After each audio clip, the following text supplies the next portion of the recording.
Hi guys, my name is Karlita, and on this video, I will explain to you about one of the four management functions, which is planning.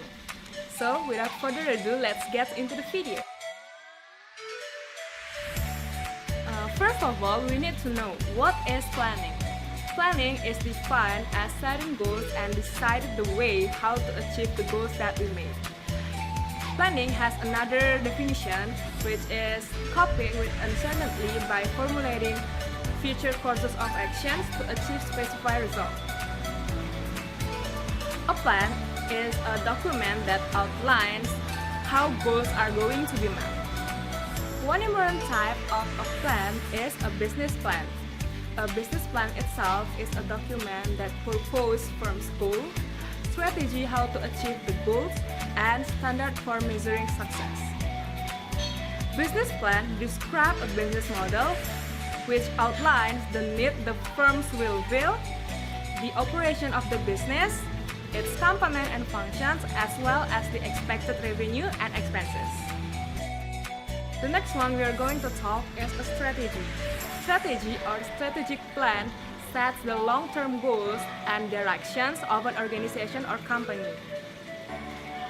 One example of strategy is grow the business organically, which means to increase the revenue from existing and new customers rather than from acquiring other companies. However, strategy is not something that you can decide only once.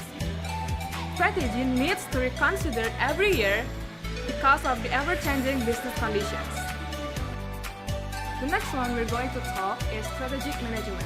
Strategic management is a process that involves management from all parts of the organizations in the formulations and implementations of strategies and strategic goals. Planning covers not only from strategic planning, which is done by the top management, but also included the tactical planning, which is done by the middle management, and the operational planning, which is done by the first line management. An organization should adopt the planning and strategic management for three reasons. The first one is provide directions and momentum. Planning and strategic management will help people or employees to focus on the most critical problem, choices, and opportunities. The second reason is to encourage new ideas.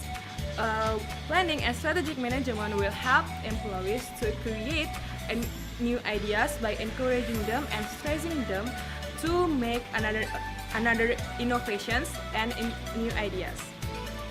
As the result, they can make new ideas to survive in the business conditions. The third one is developing a sustainable competitive advantage.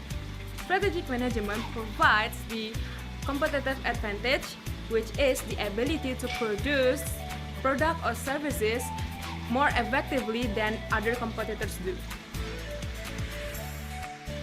The next one we are going to talk is VRIO.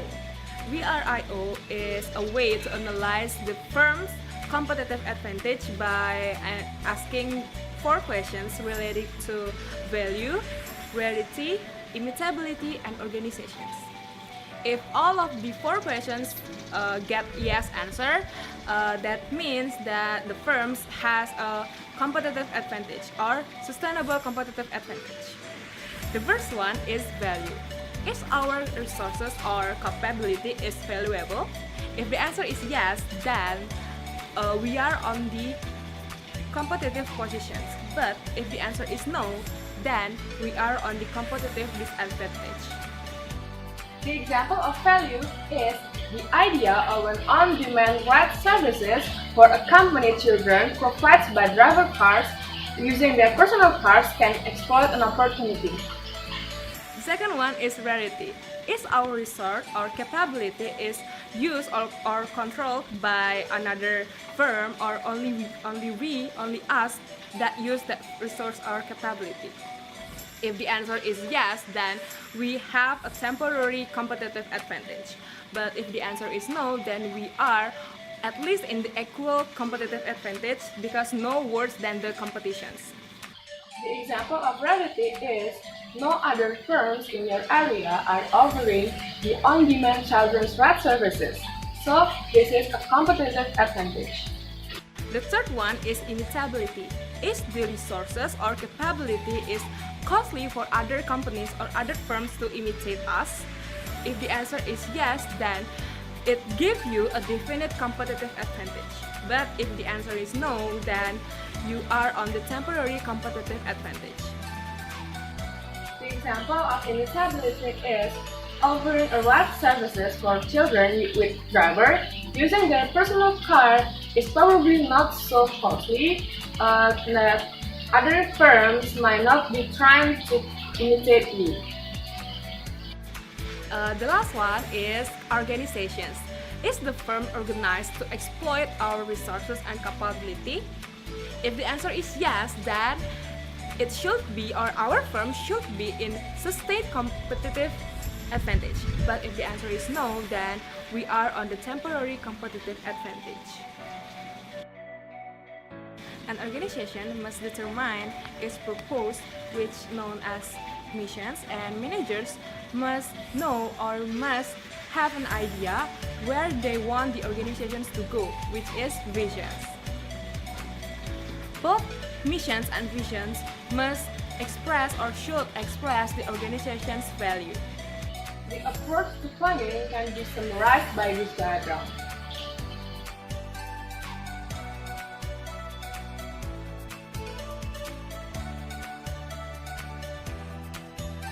Missions is an organization's purpose or what to be. The mission statements for an organization or for a management organization is what is our reason for being. Determining the mission statement is the responsibility of the top management and the board of directors. It's up to them to formulate the mission statement, which can express the purpose of an organization.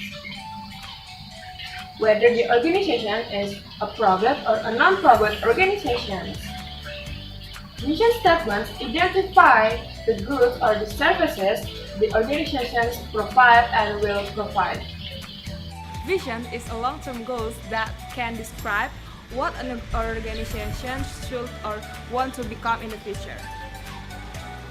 The vision statement of a strategy or planning management is what they want to become. After formulating a mission statement, top managers should develop a vision statement, which express what the organizations want to become and where it wants to go strategically. Value statements, or sometimes people call it core value statements, is an expression or how organizations express their company stand for, its value, and it's what their product is contribute to the world. The organization's value statement must answer the questions: what values do we want to emphasize? Become the deeply ingrained principle and fabric which can guide the employees' behavior and the company's decisions and actions, the behavior that company and employees can expect themselves.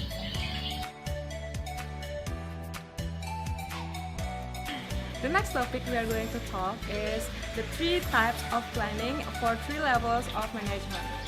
The first one is strategic planning, which is done by the top level management. Strategic planning, which done by the top level management, is how the top level management use their organization visions and missions to determine or to make a way to achieve the organization's long-term goals for the next 1 to 5 years with the resources they expected to be available. Strategic planning should communicate not only general goals about growth and profit, but also explain the ways how to achieve the goals. Today, because of the frequency with which world competition and information technology after marketplace, a company's strategic planning may have to be done closer for every 1 or 2 years rather than every 5 years. The second one is tactical planning, which is done by the middle level of management. Middle level managers determine how their departments or their similar work units that can make their given resources during the next 6 to 24 months. And the last one is operational management, which is done by the first line management. The first line managers determine how to accomplish specific tasks with available resources for 1 to the next 52 weeks. The next topic is type of goals. A goal, or sometimes called objective, is maybe two types, which is long-term goals and short-term goals.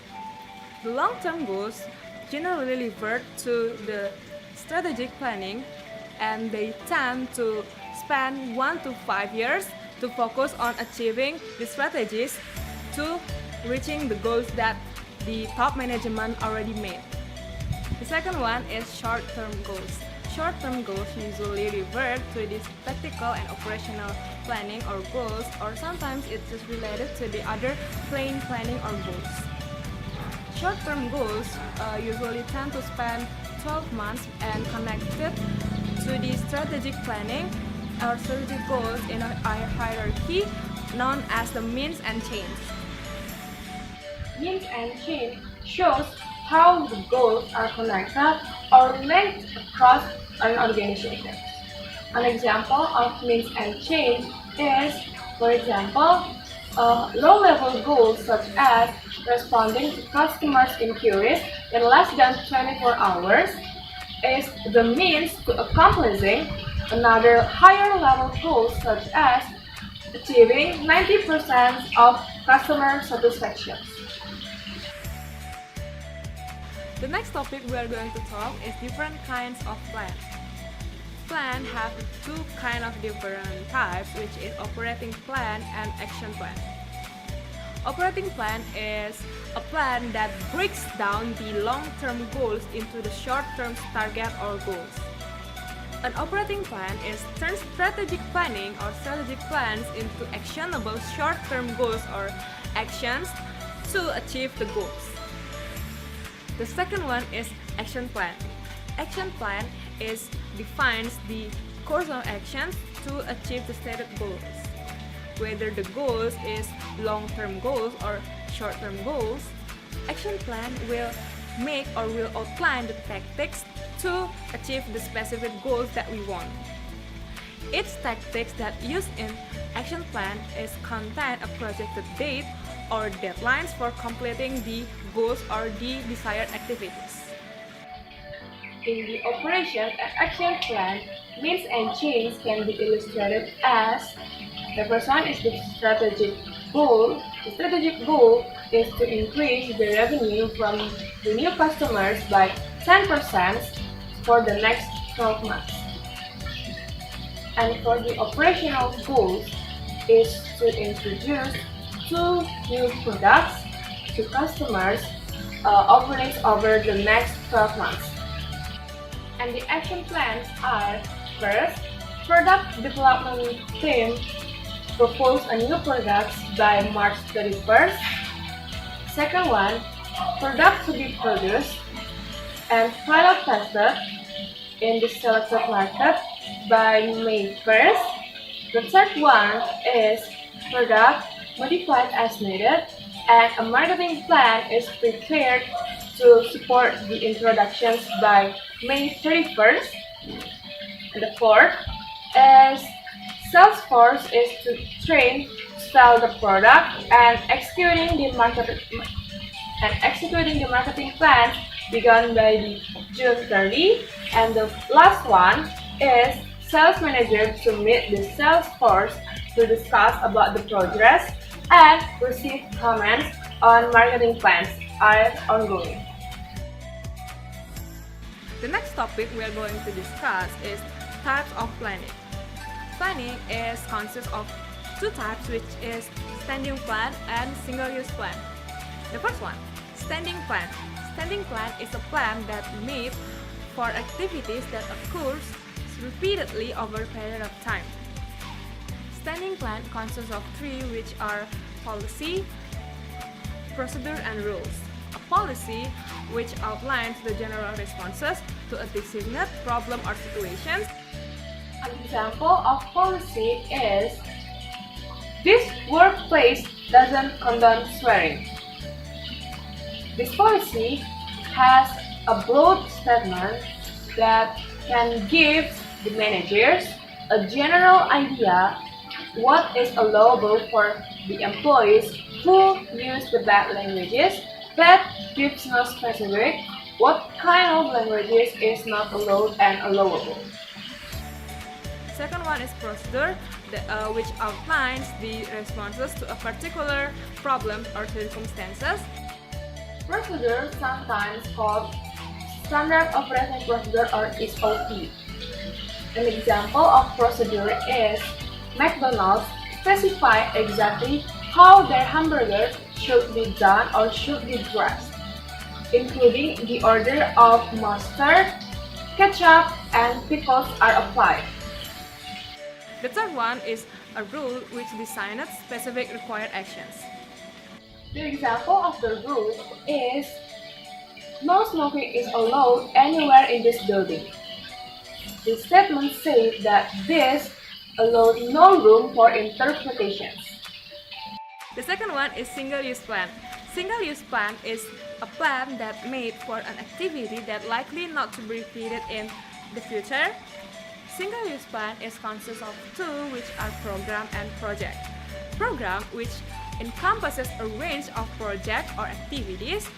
The example of project is the US government space program has had many several kind of projects, including the Challenger project, the Hubble telescope project, and the Space Shuttle project.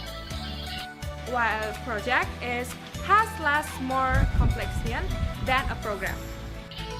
The example of project is the Space Shuttle project, which is the one of the US government space program, consists of 3 shuttles, which are Discovery, Endeavour, and Atlantis. The next topic we're going to talk is SMART. Do you guys know what is SMART? The 5 characteristics for a good goal are presented by the acronym SMART, which stands for specific, measurable, attainable, result-oriented, and target dates. Specific. A goal must be specific rather than a vague terms, which is have the clear mean to make the employees or all of the people understand about the goals. So for example, if you set a goal which is as many plants as possible should come on time, this goal is too general, so you have to make a more specific goal, such as 90% of the plants should be arrived within the 15 minutes before the arrival time. It's more specific than the previous goals. Measurable. Measurable or the goals should be measurable or quantifiable. There should be some ways to measure the degree to which goal has been achieved. Of course, some goals, such as improving the quality of something, is not precisely quantifiable. For example, a goal to improve the quality of customer relations by introducing 10 follow-up telephone calls every week. With these goals, you just can certainly quantify the improvement by counting how many phone calls were made. Attainable. Goals must challenging to the executor, but not forgetting the realistic and attainable terms. It may be best to set the challenge or to set the goals quite ambitious so as to challenge people to meet new standards, to meet new high standards. However, always, the goals should be achievable with the scope of time, equipment, and financial support available. Result-oriented. Few goals chosen must be result-oriented.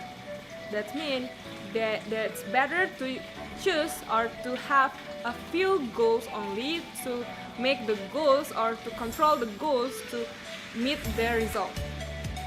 So, if the goal is too easy, the goal won't impel people to make much effort. But if the goal is impossible, employees won't even bother to try, or they will try and continually fail, which will end up hurting morale, and or even they will cheat to achieve the goals. The last one is target dates. A goals must have target dates or a deadlines when the goals or when the employees have to attain the goals. It's unrealistic to expect an airline to improve its on-time arrival by 10% only overnight. However, you could set a target date by which this goal is to be achieved. This allows enough time for lower-level management and lower-level managers and the employees to revamp their system and work habits, and gives them a clear time frame in which they know what they are expected to do. The next topic we're going to talk is MBO, which is management by objective. Management by objective purpose is to motivate rather than to control the subordinates, which is the employee. Management by objective has 4 process steps. The first one is managers and employee jointly set objectives for the employee to attain. Joint manager and subordinate participation is important to the program. It's probably best if the objectives are simply imposed from above. Managers also shouldn't simply approve the employee's objective. It's necessary to have back and forth negotiations to make the objectives practicable. One result of joint participation, research shows, is that it impels people to set more difficult goals to raise the level of their aspirations, which may have a positive effect on their performance. The objective should be expressed in writing that should be SMART, which are specific, measurable, attainable, result-oriented, and target based. There are 3 objectives that used in the management by objective, which are improvement, personal development, and maintenance. The first one is improvement. Improvement expresses performance to be accomplished in a specific way for a specific area. The second one is personal development. Personal development expresses personal goals to be realized. The third one is maintenance. Maintenance expresses the intention to maintain performance at previously established level. The second step process is managers set the action plan. Once the objectives are set, managers should prepare an action plan for attaining the objectives for both individuals and work units or departments. The third step process is periodically review the performance. Managers and employees have to make or have to have a meeting together to review the progress of the objectives by giving feedback and also revise or updating the objectives. Indeed, frequent communication is necessary so that everyone will know how well she or he is doing in meeting objectives. For example, if you are managing a landscaping business, change in weather, loss of the key employees, or a financial downturn affecting customer spending could force you to reconsider your objective. The fourth process step is give performance appraisal and rewards.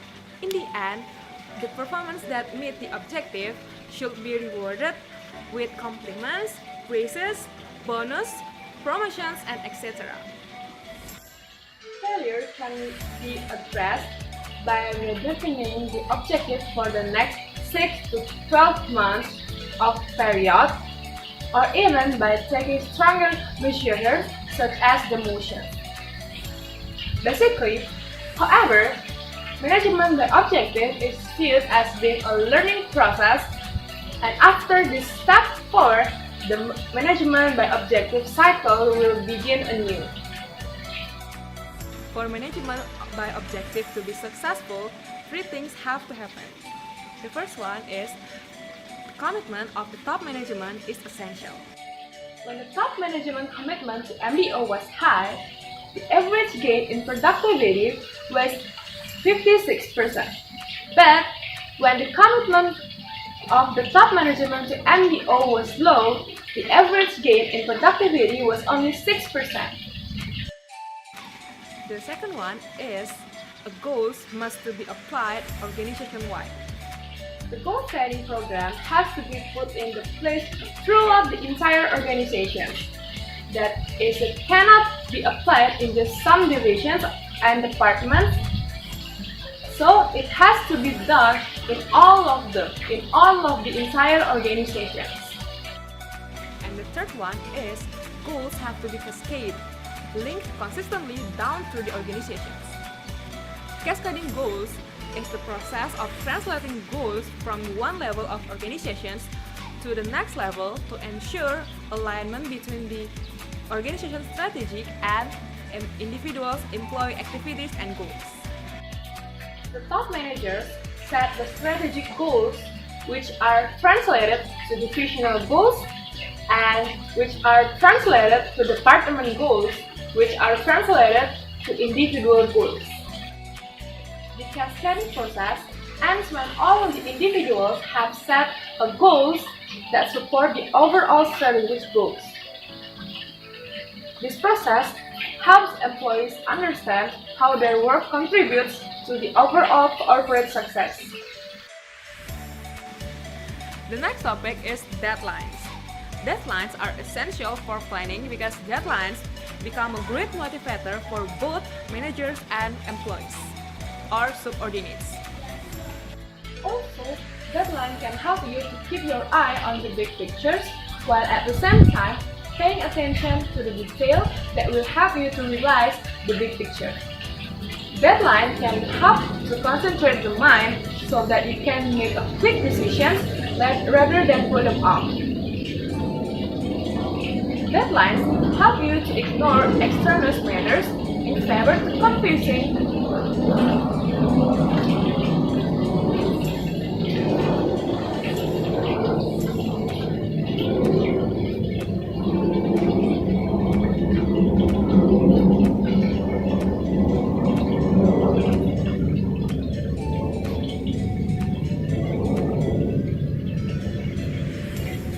Deadlines help you to ignore external matters in favor to focus on what is important. The next topic is planning and control cycle. Once plans are made, manager must stay in control using the planning and control cycle. Planning and control cycle describe a constant feedback loop designed to ensure that the plan stay headed in the right directions. Planning and control cycle has 2 steps of planning and 2 steps of controlling. The planning step consists of 2, which are make the plan and carry out the plan. And the control steps consists of 2, which the first is control the direction by comparing the result with the plan. And the second one is control the directions in 2 ways. The 2 ways are, the first, by correcting deviations in the plan being carried out. If this happens, you have to back to the planning step number 2, which is carry out the plans. And the second one is by improving future plans. If this happens, then you have to go to the first step to start over. The planning and control cycle loop exists for each level of planning, which is strategical planning, tactical planning, and operational planning.